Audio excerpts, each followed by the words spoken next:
So what is the best civilization in Rise of Kingdoms? Before we start and all of this, I will just start with it that China is the only good starting civilization. If you do not start with China, then you are literally throwing away days of speed-ups. So why should we pick China as our starting civilization? Let's look at what a starting civilization provides us. First, the starting commanders. Next are the special units. And lastly, the civilization buff that it gives. So our starting commander with China is Sun Tzu. Our special unit is the Chukonu. And the civilization buff that it gives is the Art of War, which increases troop defense by 3%, action point recovery by 5%, and building speed by 5%.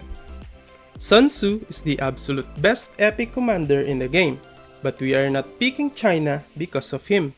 It's just so happened that Sun Tzu was the starting commander along with China, but we should never consider the starting commander and special units when choosing your starting civilization, because you can easily expertise an epic or 2, even 3 epic commanders by the time you reach your first KVK. That leaves us with the civilization buff to look at.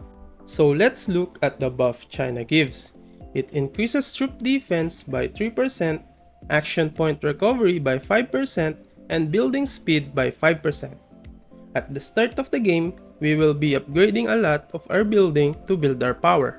That is why the 5% building speed boost is very important. So why not Korea as our starting civilization? Aren't we also gonna do a lot of research early in the game? Aside from the 3% that Korea gives us, we will also lose the action point recovery, which is useful early in the game. Let's look at our academy. If we upgrade them, we get an increase in research speed, meaning we will also progressively get that research speed along with the building speed if we pick the China. And also, we are building as much more on a daily basis rather than a research, and we got 2 building queue compared to a 1 research queue. So we get it that the more building speed is equal to more research speed. So what about the Germany then? This also gives us a 5% boost in training, and we got 4 queues in training versus the 2 queues in the building. And the action point recovery is 10% versus the 5% of China. If we calculate it correctly, we will only benefit out of it when we have the T4 unit. We will also be needing to upgrade the training troop building like the barracks or the stable to higher level to get the most out of it, which makes the building speed boost much more needed in the early game. Also, you need the academy to a higher level to unlock the T4 units. So in reality, we need to upgrade the buildings first before we benefit with the other economic buff like training speed and the research speed. What about the 10% action point recovery? Yes, that is way better than the 5% China gives. That is why we will be switching to Germany in the mid-game.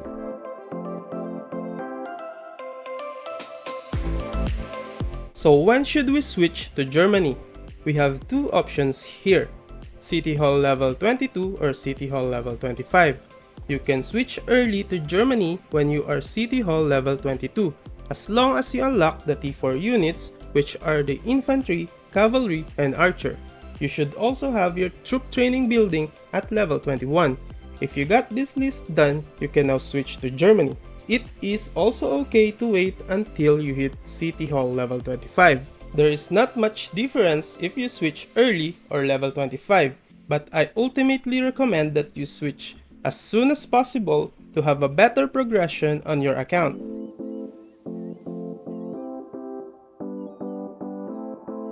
You should also switch to Germany during off-seasons, as the troop training bonus and action point recovery will help us train more troops and farm more speed ups from killing barbarians or barbarian forts.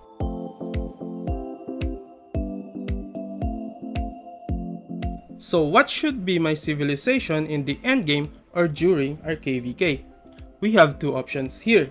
For our early endgame players who isn't VIP 15 yet, you should be in France civilization for the additional 20% hospital healing speed and the 3% troop health for all troop type.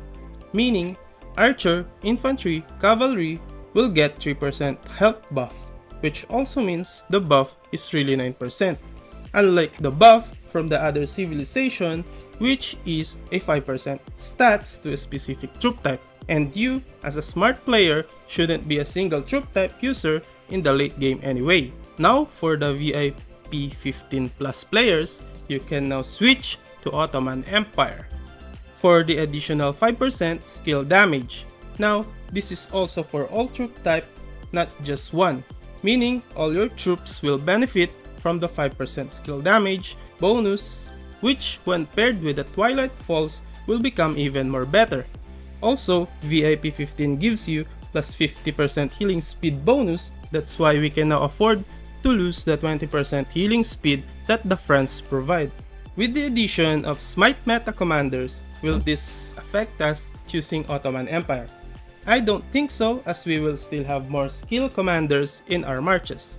Maybe in the future, we might even get an interesting civilization buff that will change all things up. But as of now, Ottoman Empire is still the best endgame civilization. Maybe a smite damage bonus civilization buff from the new civilization that are releasing this year? Who knows? That's it for today's video. If you like this type of content, please do consider subscribing to the channel and giving us a thumbs up. See you for the next one.